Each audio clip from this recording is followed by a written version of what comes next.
Welcome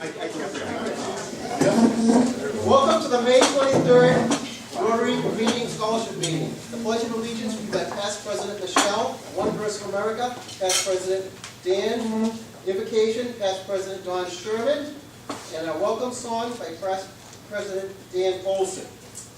A pledge, please. Good morning. Before we start, anyone with their flags are behind us over there.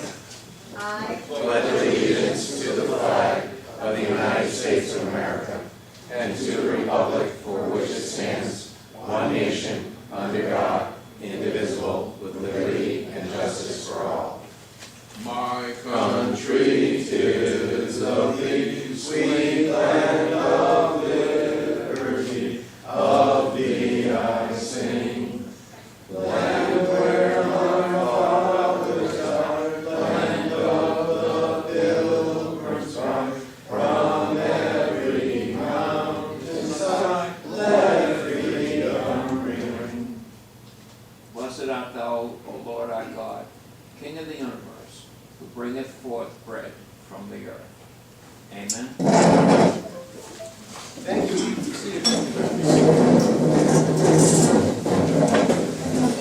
Secretary's attendance, please. Past President Frank. It's a pleasure to be attendance today, and it's a real pleasure to see so many people here in attendance.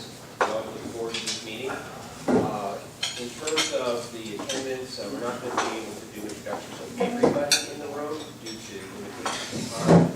So I'm not going to individually introduce every parent, but I would like to say that we're very happy to have you here. We appreciate all the contributions that you've made to the success of your children. Their success is in large part due to you, and we're very glad to have you with us. We have 16 Rotarians in attendance, and we do have a few guests that we're going to introduce individually. Past President Michelle will introduce you again. So at our table we have Woody, who is the college advisor at Lexington Christian Academy. We have Noel, who is a student at Lexington Christian Academy, and Toby is also a student at Lexington Christian Academy. Thank you. Welcome. And Past President Lori, would you introduce the advisor? Yes, I will.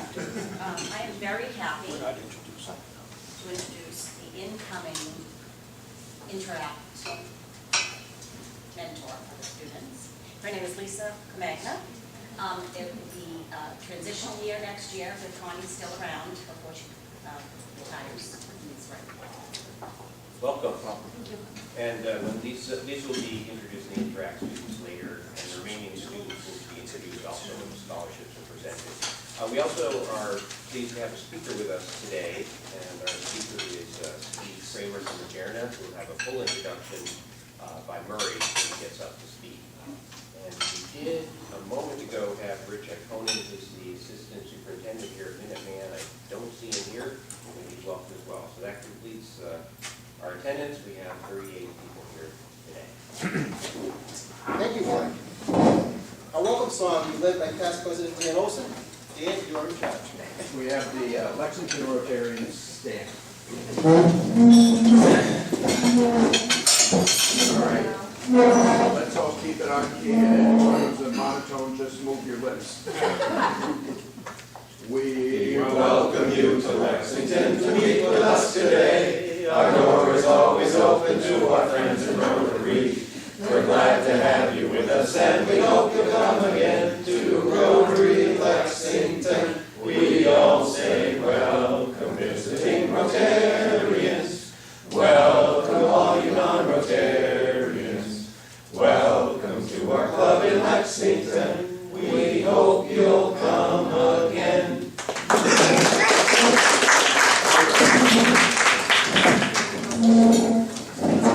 Vines and Happy Dogs. Who would like to start out? Rotarian? Nobody? Because I don't have any actual dollars, but I'm sure they won't go. Don't worry. I will give 40 happy dollars, 20 for my daughter Natalia, who was born today, 3 months ago today, and for our youngest little boy, who was 4 months already. 4 months already. Wow. Yeah, just happy to be back, first meeting back. Nice to have you guys. Thank you. Past President Jim. President Cleaver just has some happy dollars for everybody joining us today for the scholarships. This is one of the biggest events we have, and we're just so pleased to have everybody joining us. Thank you.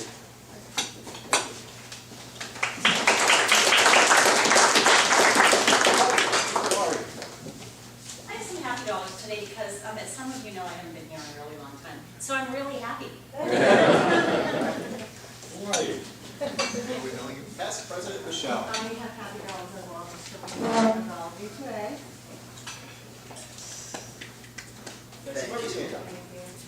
Thank you. Certainly, please. I've been happy to go because the club sang so well. Because I didn't sing. Absolutely correct. You don't have to help me.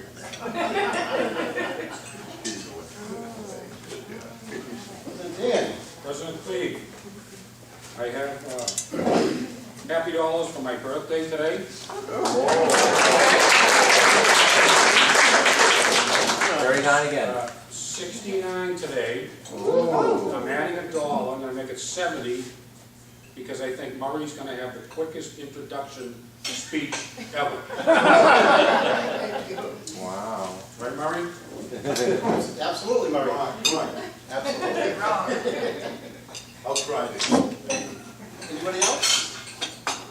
President Adams. I have 20 happy dollars for our guests from all the schools for Dan's birthday, because this is a really nice place to have lunch.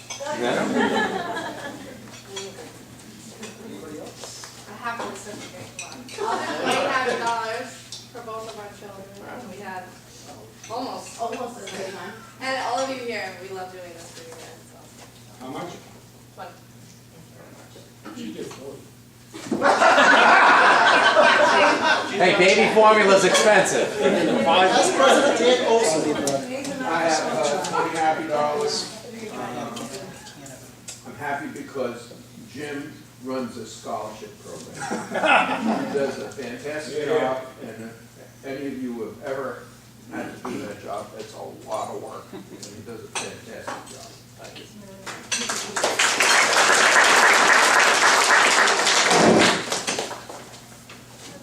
Anybody else? I will close it out with happy dollars for the students here. We're honored that you're here. You are a future leader. Go back to Smith. We are Okay, future, we can leave. we are future leaders. We are honored to, yes, and we are honored to be here. The gentleman snuck in that I can kind of see the back of his head. I was speaking to past President Dan. I go, is that Brian Spencer? I just want to honor Brian Spencer, my law enforcement cohorts or companions. Good to see you. Good to see you. I also want to honor my vice presidents as we are moving towards Veronica taking over, the things that you'll be doing, assisting her as far as the transitions. I want to thank you, vice presidents, and what we're doing to help Veronica. Veronica, thank you. Thank you.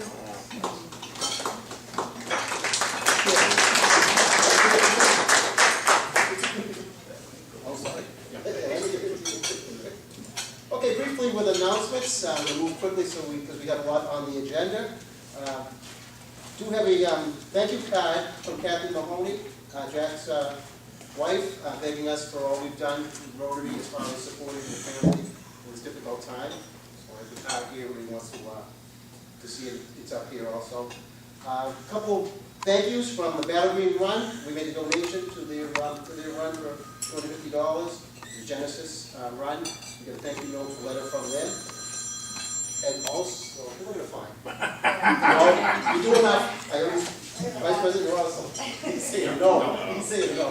You're already doing enough. Continuing on. We have a thank you from the Historical Society. We donated $1,000 to them.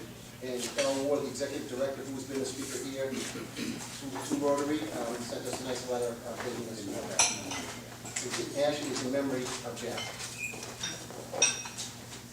Okay. Comedy night. Past President Spence. Just real quick, June 3rd, Friday, June 3rd is the comedy night. Thank you for all who have bought tickets. If you haven't, they're still available for sale.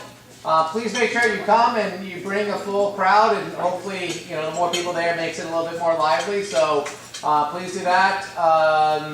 And otherwise, we're looking forward to this great event. It's happening in 11 days or whatever. I can't believe it's so close. So again, Friday, June 3rd, and we'll look forward to seeing everybody there. Thanks. Thank you, Past President Spencer. The Rotary Sports Awards for Lexington High School are going to be on this year again. We took a brief hiatus because of COVID. It's going to be June 15th at the Quad, in the Quadrangle, be outside from 5:30 to 7:30, and Rotarians are welcome as far as being an appearance there. I'm going to go myself to it, and Naomi Martin, our athletic director, has welcomed us to that. There's going to be a desserts, light desserts served out front. Yeah. Yes. And speaking of past president, past district governor Jack Maloney, one of the things that we are working on is to try and get a permanent memorial for him. One of the items that came up was the Boston Hastings Park. Past President Dan and I met with Douglas Senti from the Select Board. Hastings Park is already named, but we're going to continue to move on and try and find something for him, to honor him, deservedly so. So anybody has any ideas, reach out to us, and we're going to continue to march with that. Moving on to the scholarships awards. Past President Jim, you are in charge.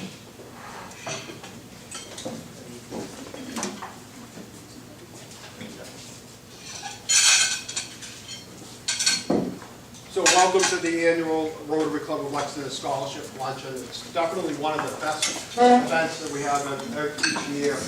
I want to thank the members of the scholarship committee that helped this year, past President John O'Donnell, past President Dan Olson, Sergeant Alan Azar, First Vice President Roy.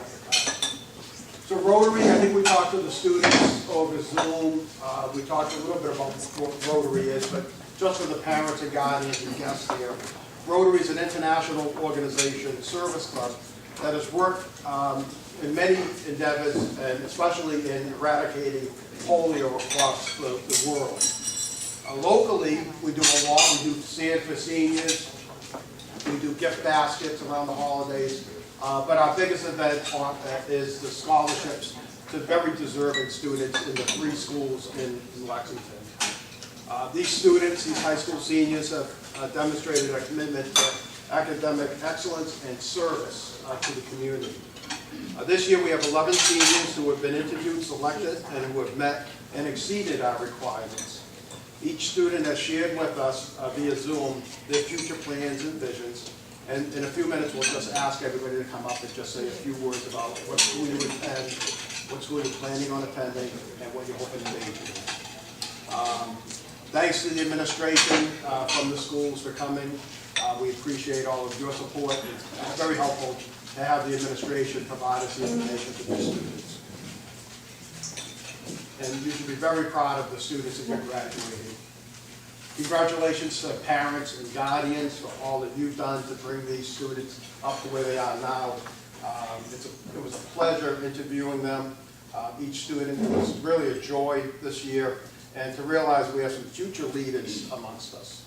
So I'm going to call up everybody, but first let's have a round of applause for these students.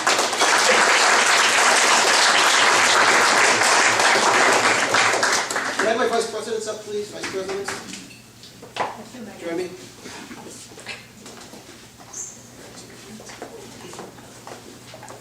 So the first student is going to be from Lexington High School, Skylar Spencer.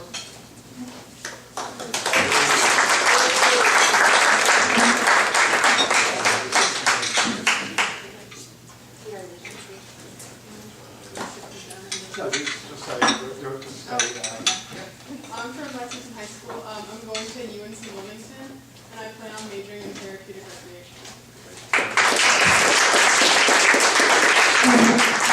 And next from Lexington High School, Regina Tarver.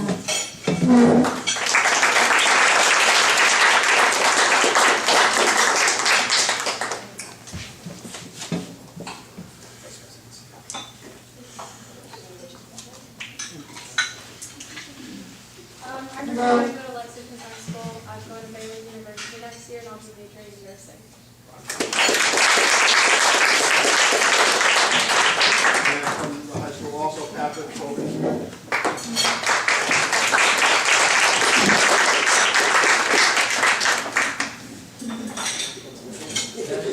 I'm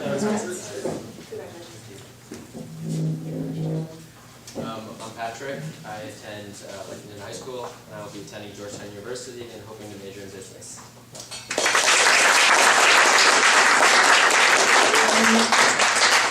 Lexington High School again, Madeline Murphy.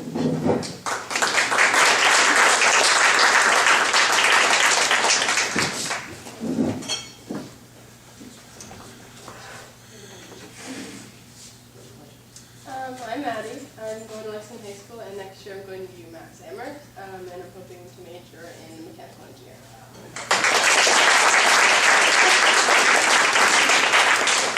And our last student from the high school, Samin Jaswal.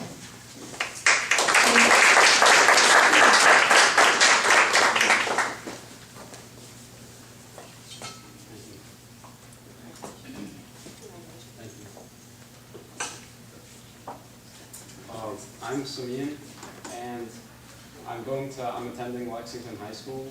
I'm planning on going to Brandeis University, and I'm majoring in biology.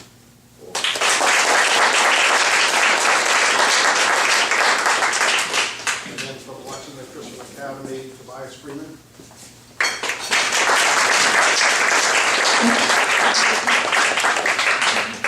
I went there a long time ago.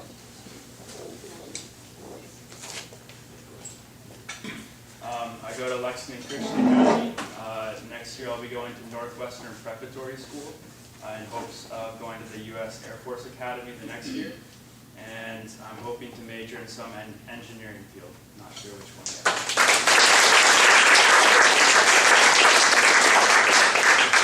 And also from Lexington Christian Academy, Noel Stillman.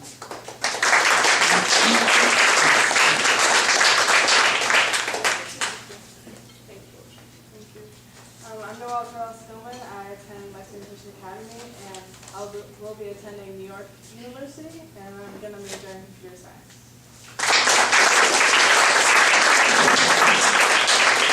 And for the Minuteman, it's home school, Pablo Tarana.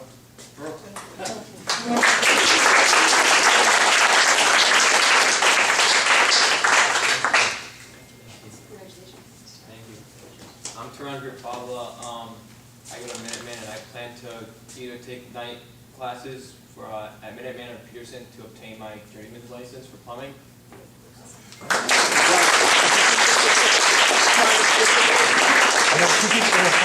That's all the students that are in attendance. Is that correct? I think I got everybody. Well, once again, congratulations. You're going to do well when you get into the working world. Think about Rotary. I know you do a lot of community service right now, and it feels good when you're an adult and you're able to give back to your community. Think about a service club like Rotary, and congratulations and good luck.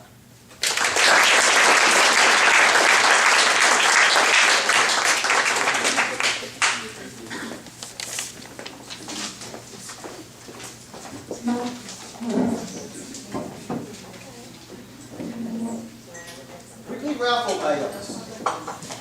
Alex Oil, Pickling Financial, and Rotary Club of Lexington. Sergeant at Arms, please. Almost. Okay. Blue tickets. We have the items up here. If you get your number called, please come up and grab one. Last four numbers, last three numbers. 658. 658. Anybody? Congratulations.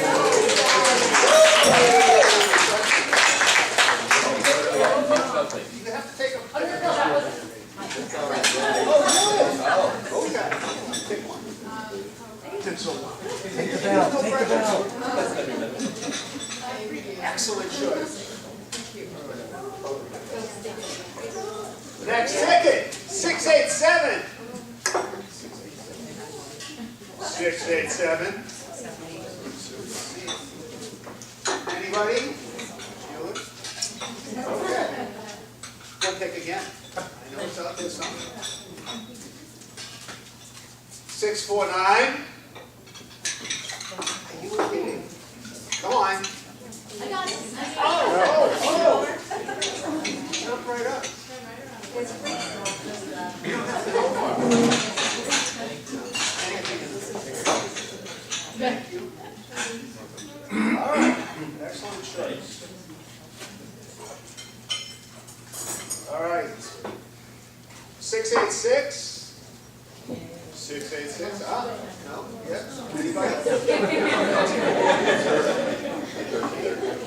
Do we have something? No, I don't think so, but I'm not guaranteeing anything. 670. We have somebody who can get something. Go ahead. It's a winning ticket. You win, come on up for brunch. Go ahead up there. 915. 915. Grand prize. Never. You carry some excellent choices. All right, you're welcome.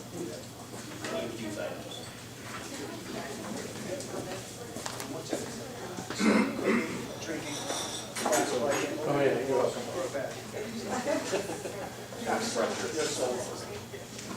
672. I've got it, 6, 7. Wow. You got it. You're gonna do it. Right there at the end. Make it difficult. We got it, we found it. Okay. Moving on. 680. 680. Murray has one. Okay.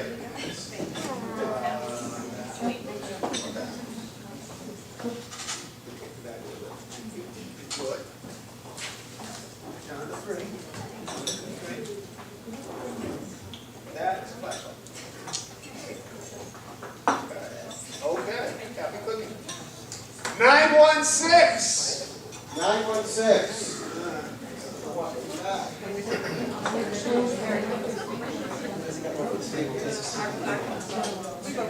Everybody's got to get one, sir?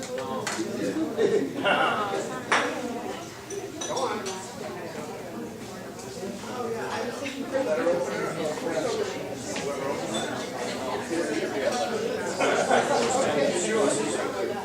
Last but not least, 917. 917. 917.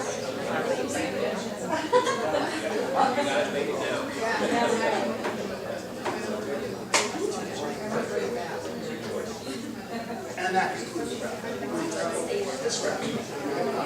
Thank you, Sergeant.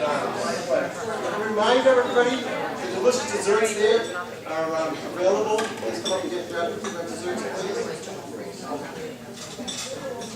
Give our speaker introduction.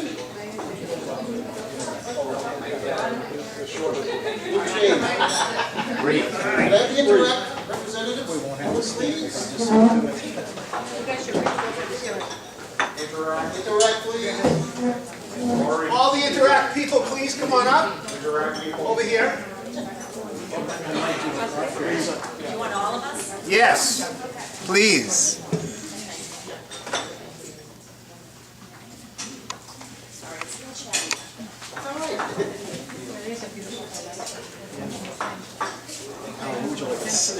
Whoever you want. That's good.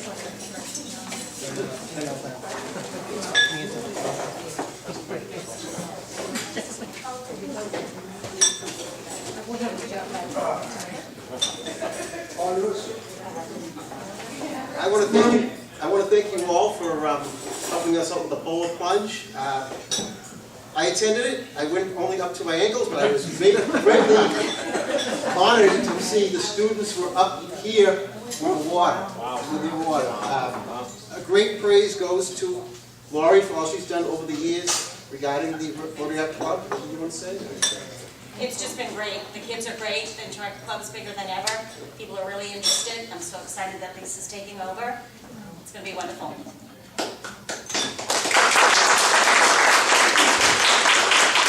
Everybody look my way and smile. Thank you. There you go. Thank you all. Thank you all. Please. Next time. I just want to say, that the Interact Club is a branch of Rotary International. It's a student-organized club, usually in high schools around the country, around the world. And we appreciate the students from Minuteman. They started with about maybe 5 kids. And at the Polar Plunge this year, which is jumping in the ice cold water to raise funds for polio eradication, they had 27 members show up to the plunge. And that's a fundraising event, and it's my understanding from talking to Connie that the students at Minuteman raised almost $800 this year. So the Rotary Club is going to increase that to $1,000 and make a $1,000 donation to Polio Plus on behalf of the Interact Club at Minuteman.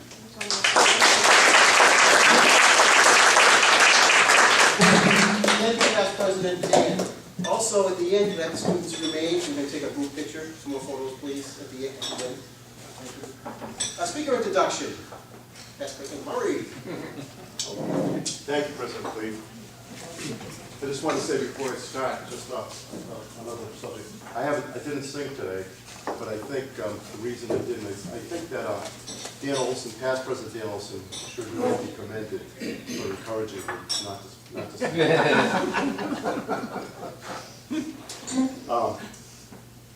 Today, we have a wonderful speaker, and my intro for you Steve, is supposed to be pretty short, according to Dan. So it'll just be 30 minutes this time.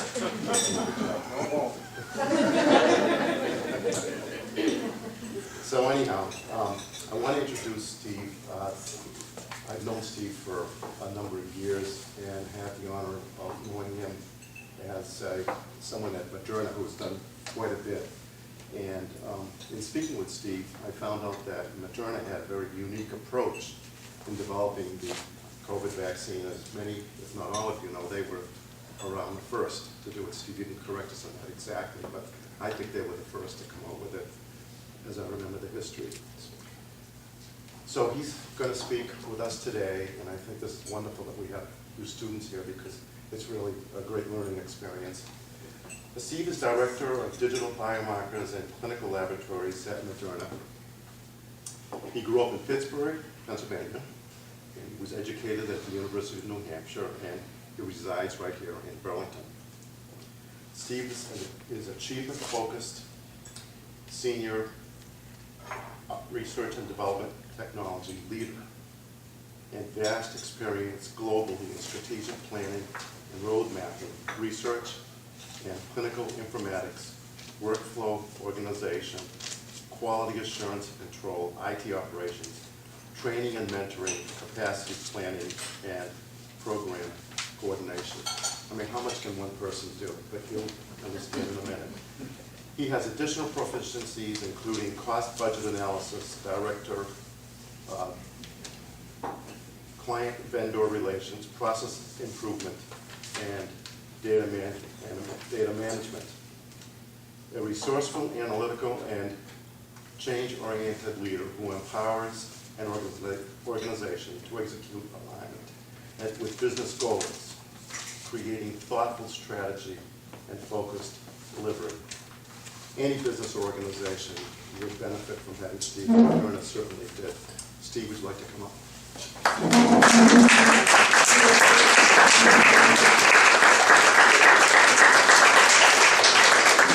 I think the only way to end that was found dead in his hotel room.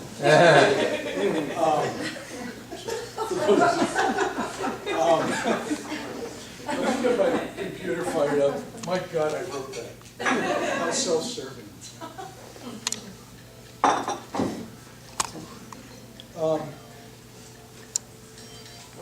So, can you see? Is it that okay?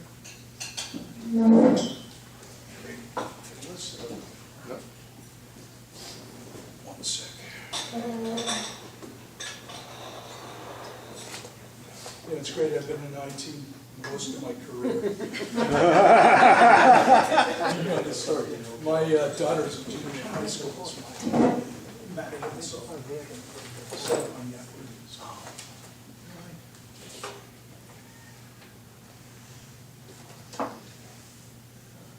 Well, you can all come up here.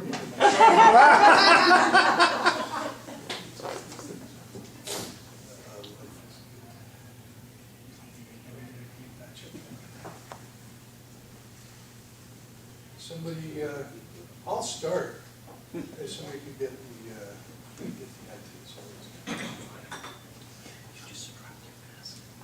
It's too bad because the graphics on this. So let me tell you a little bit about myself. So I grew up in Pittsburgh, the city of champions. You New Englanders obviously think that you started, but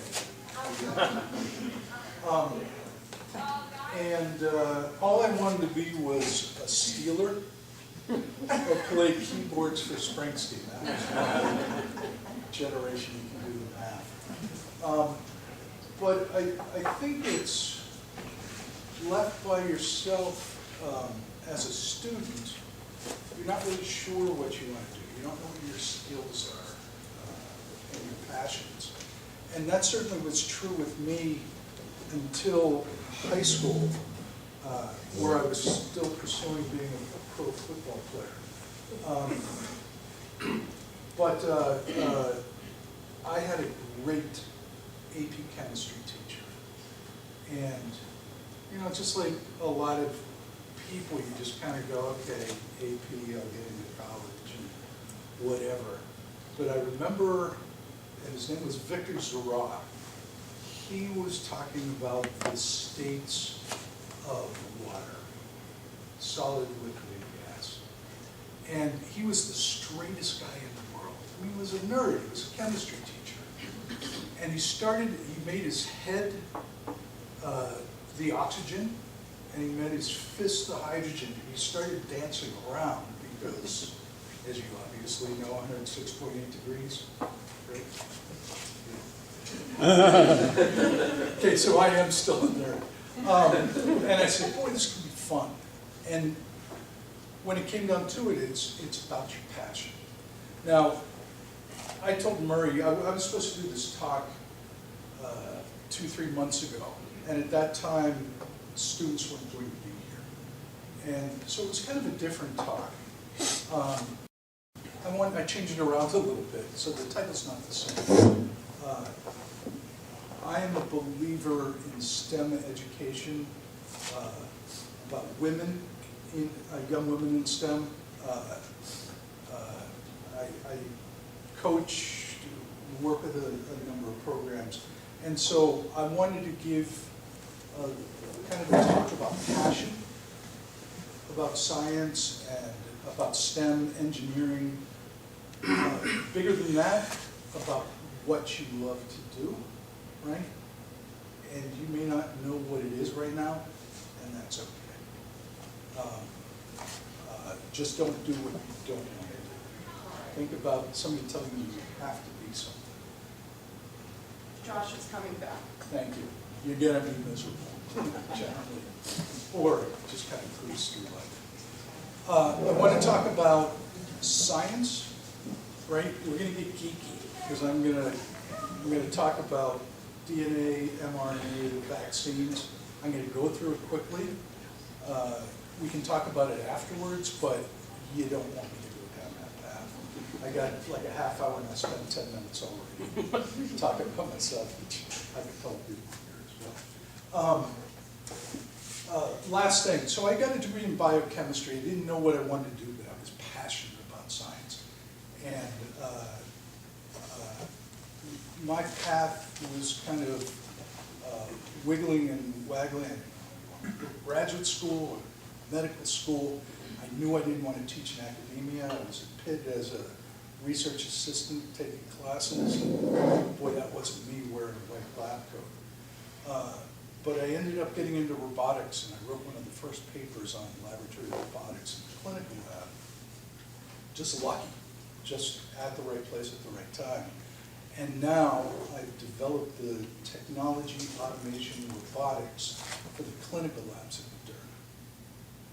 It didn't even exist back then. We didn't even know what mRNA really was, right? The instrumentation and the Internet of Things wasn't even there. I took Fortran and BASIC programming languages on DEX. Yes, call it programming. I took it because I thought it was cool, but no scientist was ever going to use a computer. Now we analyze billions of data points. In one of the first clinical trials for COVAX, we had 35,000 patients and probably 10,000 data points per patient.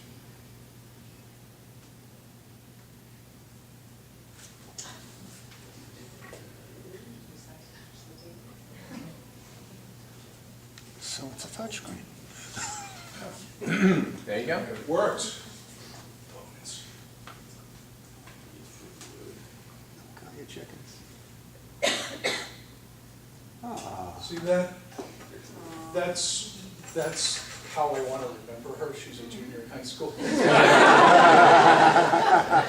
Right? That's when, can I borrow your car? He comes into play. Thank you very much. So anyway, get out of this passion. Follow your dreams. You don't know where you're going to be, and that's okay. Maybe you do right now. Maybe you want to be a nurse.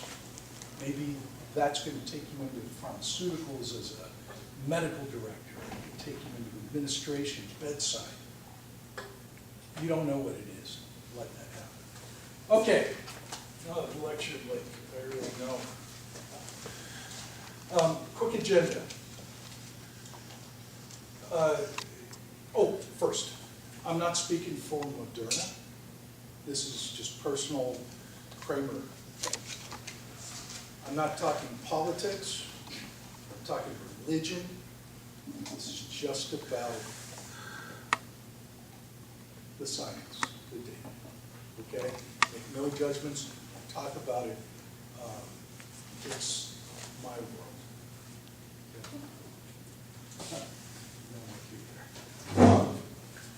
I'm going to talk about what is biotechnology, because that's a term that has been bounced around for years, and it keeps having different definitions, so make sure we're all in the same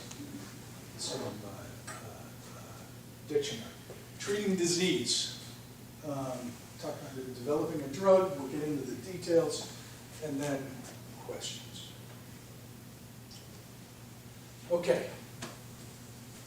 So when we talk about disease, just as a definition, we have two ways of dealing with disease.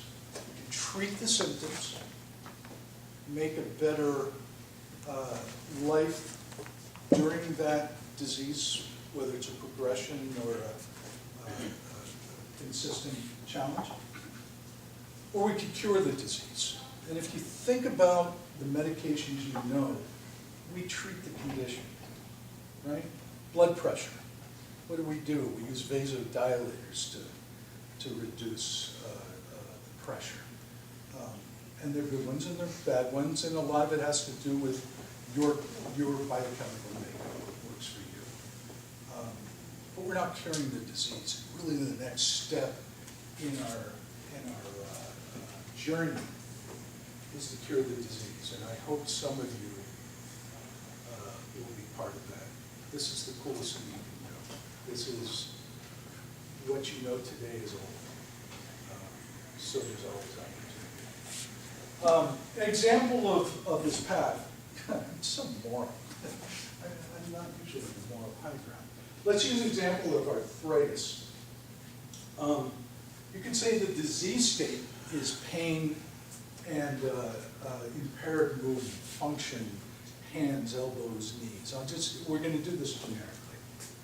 So how do we treat it? Well, we don't cure right now. We don't reverse the symptoms, the damage. We'd like to, and there's some medications that show that. What do we use? We use steroids, right? Steroids have their pluses and minuses, right? They tear up tissue, they soften tissue. Go into that, and then they have side effects. Non-steroidal anti-inflammatories, those are NSAIDs, those are, aspirin, Tylenol, Motrin, work pretty well. They reduce swelling. Reducing swelling reduces pain. In some cases, we use opiates, and you know the challenges of opiates. Opiates don't reduce pain. They don't reduce swelling. They just kick off a process in your brain that says, I don't care. That's awful, right? But it certainly works for a number of different challenges, especially end-of-life situations. It can be considered a good choice, but we also know what the impacts of those. And then, and all three of those are based on what we've done in the old pharmaceutical world. We synthesize small molecules. Okay, it was the old approach. Biotechnology started coming in, and those three at the bottom they use biotechnology to develop them, as a structure of them, focused on the pathways of biochemistry. So you're going to see now how we progress in drug development. Since the 30s, we've been developing molecules, and I'll show you a picture in a bit. They're smaller. It was the guy that was sitting in the lab with 2 mils of this and some googe in here, and shake and heat, sniff it, test it, didn't work. Add 2.5 mils instead of 2 mils, and it was kind of like that. That was at the beginning. We certainly haven't been doing it now. Synthesized molecules, small molecules, are targeted for one particular part of the body, but because the body's so complex, sometimes those molecules also bind in different areas. So you have incredible side effects, right? And that's the challenge that we faced in the earlier years of drug development. We had a lot of failures. It was 1% of the drug, of the compounds that went into the clinic, or actually pre-clinic, actually made it to the market. 1%. So it can cost up to $1 billion in this process just to come up with a drug that's safe and efficacious. And there may be a correlation between price and that cost, because the politics of that, I say. Used a lot of preclinical animal models. I was involved with that earlier in my career. Mice, rats, simians, dogs. It's, if you have, I'm not an anti-vivisectionist, but it's a long process with a lot of things that don't necessarily happen. Talked about side effects and remarked the small molecules. Now, biotechnology has another couple different ways of looking at it. Biotechnology, instead of looking at it in terms of synthesizing molecules, is we look at the process, the pathways that something that causes disease. I'll use pain, for example. Pain can be caused by a number of different things: a wound, pressure, arthritis. And the way we want to minimize pain, or the one way that might be incredible to do, is stop or slow down the pathway of the neurons kicking off at the pain centers going up to your brain. Okay? Nothing's ever done that. I worked on a program when I worked at Cubist here in Lexington, where we were trying to do that, non-opiate pain medication that would revolutionize the industry, right? If you could kill pain but not get addicted to it, brilliant. And every company is looking at it. But the pathway, how neurons fire, there's interleukins, and I just want to throw that into IL-1, IL-3. The pathways are so complex that you can break one of those paths and something else takes over. okay? So in the end, it doesn't work. That's where we're going. These are generally large molecules. They utilize live, or could utilize live cells to manufacture parts or all of the drug. Most of you probably know Cubist from Lexington, maybe some of you.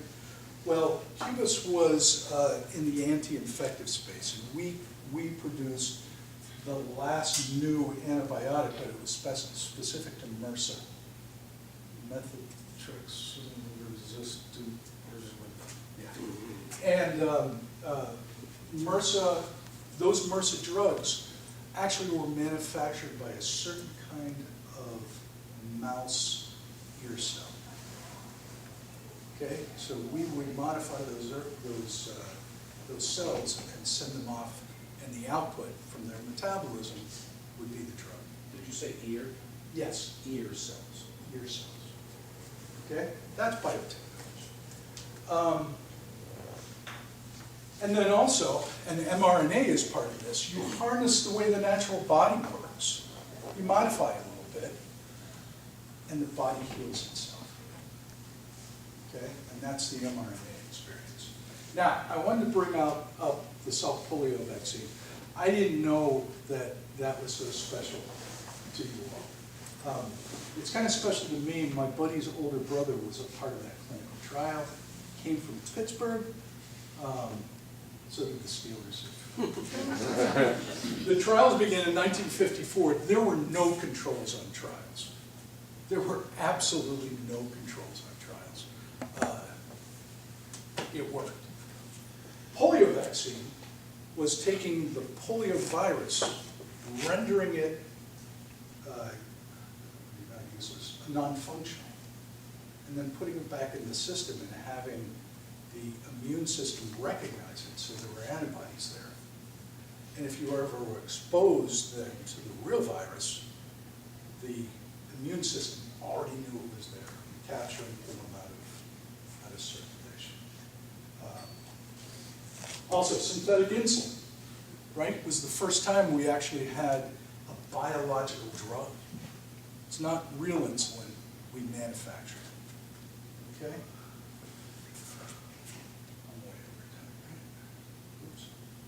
Okay, small molecule versus large molecule. Don't you feel like you're in science? I see some of you sleeping, I know why.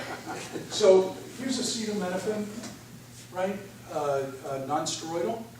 Look how small it is. Each one of these balls is a carbon, right? So as they were developing this, they kind of knew how they wanted to connect it into the chain. And the first 200 of these may be a little bit different. If the black ones are carbons, that's a hydrogen. And maybe they tried to put nitrogen on there. No, that's not there. Let's put nitrogen here. That's the synthesis. And then you go through all your screening processes. You go, wait a minute.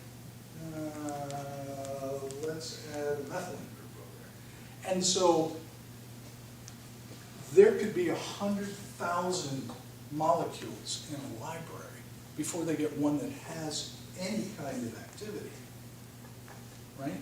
But they're doing these things one at a time. Now, this is Regeneron's drug for post-COVID exposure. It's a synthetic antibiotic. It's a synthetic antibody. Now, I was fortunate to work at Regeneron early, and the first drug used the same concept. They call it a trap. It looks like a V. And inside the V is engineered to identify a certain target. In COVID, it's those red spike proteins that we've all seen. And so it grabs it, pulls it out. These are huge, and these green stripes are proteins. Proteins are made up of amino acids. Amino acids are molecules. So very small, huge. And the only way you can do this is with biotechnology, because it's so complex. Okay? Okay, let's talk about the mRNA process, because this is just incredibly fascinating to me. And I was, again, right place at the right time. The concept here, instead of minimizing the effects of COVID, is to turn the body's immune system immediately into a defensive mode, or proactive mode. It already knows how to identify COVID. And the way they do it, the way we did it, was to get the DNA structure, the protein structure of those red protein spikes. And now we knew what we needed to grab it. Okay? Second step. We now needed to be able to take that structure and reverse engineer it into RNA. Okay? We'll go through a little drawing of that. White blood cells, as you know, are the immune system, right? There are 8, I think, distinct cell types. It's a really complex system. We're able to code to a couple of those and have them re-engineer into ones that identify specifically COVID-2 by re-engineering inside. What we get is highly specific targeting. So if you recall, I don't know what the published results were. Let's say, I don't remember, it was 98% effective. Let's say. The world according to Kramer. I don't want to say that. Greater than 90%. Now, how is that possible? Most drugs aren't that way. But because we knew exact DNA structures, protein structures, we were able to grab onto those specifically. More importantly, we didn't have any side. We didn't have any situations where we would grab something else that kind of looked like it. Those are called side effects. Those can cause a number of issues. Okay? So we're only grabbing COVID-2. As we found out, the virus mutates, right? If the virus mutates, I'll get back to that. The reason Moderna was able to do it so quickly was for 8 years before, we were working on the methodology for mRNA to begin with. We were looking at other diseases. We already knew how to do it. If we were trying to get a cell to do something else, we figured out what it was that we had to give the cell in order to change it. And we came up with this new technology to be able to bring the mRNA into the right cell at the right time for it to be used by the cell. That's the true IP of this, intellectual property. Okay, so we already did that. I don't remember the dates exactly. January 2nd, the Chinese had genetically mapped the SARS-CoV-2, and within 2 weeks, we had the design for the mRNA structure that we were going for. 2 weeks. Now those guys, those people, worked 24/7 to do that. 2 weeks, we knew how to grab it. So that's why Moderna, I think Pfizer's partner also was on a similar path, and they knew how to do it, and that's why we got those two. Okay, more science. We know that DNA is the map of life, right? It's got all the coding for who we are as individuals. I think we're 99.8% similar in our DNA. That last couple tenths of a percent is what gives me beautiful hair color, 6-foot frame, and I'm the next Steeler. The way DNA works, remember it's spiral. 1958, Watson and Crick wrote a 2-page paper that said this is what DNA is. 22 years, or whatever years later, we're now using that and have the understanding of the detail of what drugs have. DNA splits into two.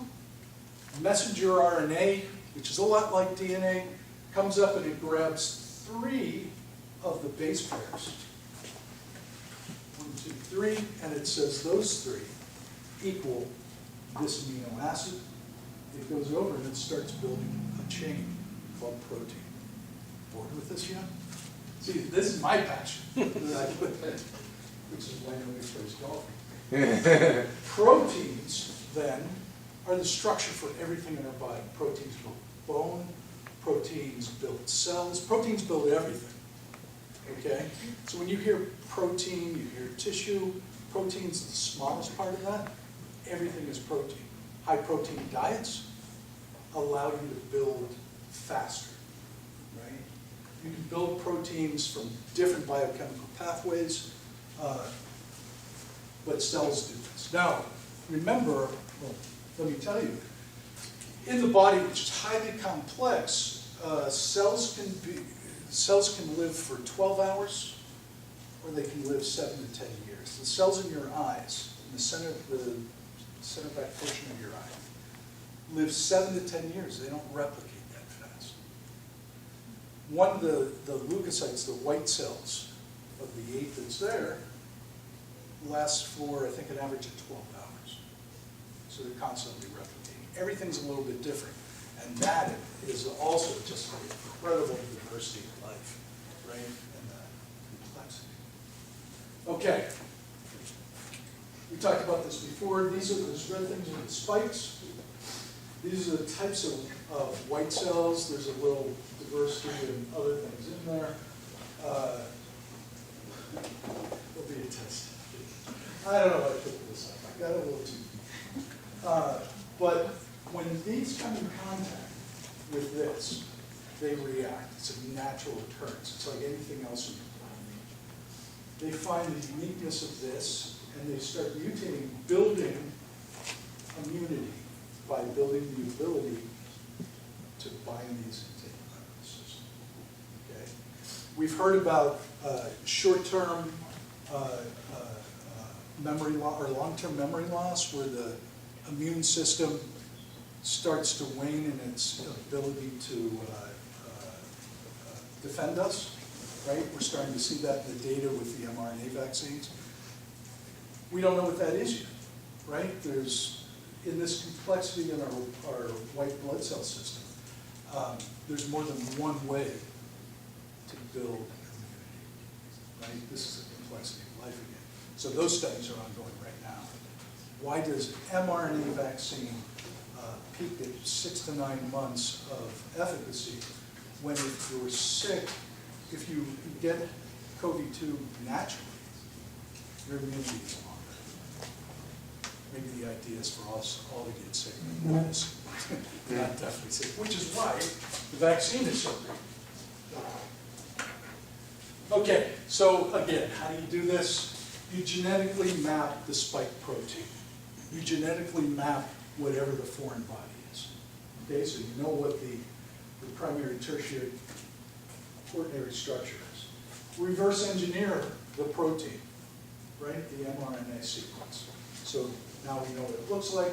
Let's build what this should look like. Engineer a method for bringing the COVID-2. I'm getting the hook. I told you I was going to write. This is a computer rendering of what the spike protein looks like. You can see it's complex. This lipid bilayer, that's codex. That's the vaccine itself. Lipids are kind of a fatty layer. And these are, they get into the cells.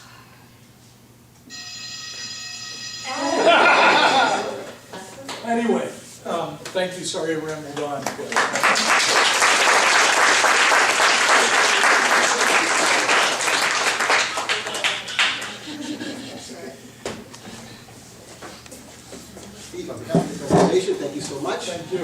Rotary Club of Lexington will make a donation to Rotary International on our behalf as far as eradication of polio for the children against polio national endowment. Oh, that's it. All right, gentlemen, this way.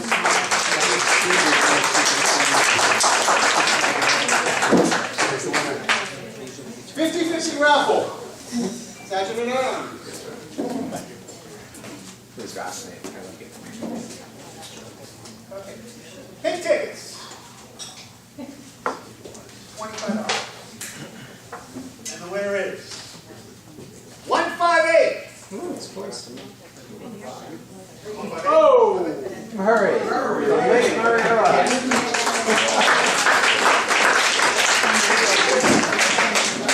Pictures of the students.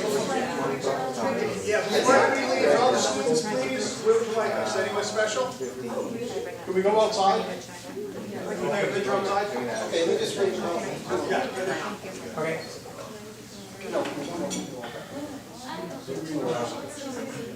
Thank you. No, I told you. Found out.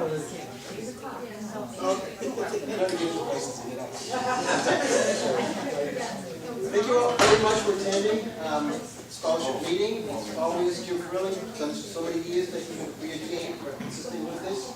Our next meeting is June 6th. Watch your emails because the golf club is actually taken up because of a golf tournament. So most likely we'll be going to the Knights of Columbus, but please watch your emails as far as a location.